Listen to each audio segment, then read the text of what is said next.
আজ থেকে বেশ কয়েকটা দিন আগেই আমরা চলে গিয়েছিলাম মাতপুর মনসা মায়ের মন্দিরে। তো সেখানে যাওয়ার জন্য আমরা সকাল সকালে বেরিয়ে পড়েছিলাম। আর দেখতেই পাচ্ছি ওয়েদারটা মেঘলা করছিল আর বৃষ্টিও পড়ছিল। তারপর কিছুক্ষণের মধ্যে আমরা পৌঁছে যাই মা গুপ্তমনের মন্দিরে। আর এখন একটু বৃষ্টিটাও ছেড়েছিল আর অল্প অল্প রোদও বেরিয়েছিল। পুজো দিয়ে কিছুক্ষণ আমরা সেখানে সময় কাটাই আর তারপর আমরা সেখান থেকে বেরিয়ে চলে আসি। গাড়িতে বসে বাইরের দৃশ্যটা দেখতে আমার বেশ ভালো লাগছিল, তাই আমার ভাই পিছন থেকে উঁকি মারছিল, দেখতেই পাচ্ছ তোমরা। আর এভাবে আমার হাসি মজা করতে করতে কিছুক্ষণের মধ্যে পৌঁছেও যাই মন্দিরে। আর এখানে আমরা গাড়ি পার্কিং করছিলাম আর এখান থেকে অনেক লম্বা লাইন ছিল, দাঁড়াও তোমাদেরকে একটু ভালো করেই দেখাচ্ছি। তারপর মা আর মাসি চলে যান লাইনে দাঁড়াতে আর আমরা চলে আসি প্রসাদ কিনতে।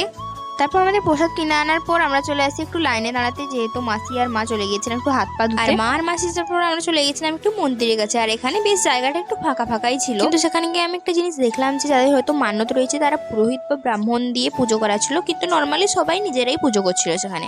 আর যাই হোক ভিতরে অনেকটাই ভিড় রয়েছে, দেখতেই পাচ্ছ তোমরা। ঠাকুরের কাছে এখন আমরা পুজো দিই। যাই হোক আজকের মতো মিনি ব্লগটা এতটাই।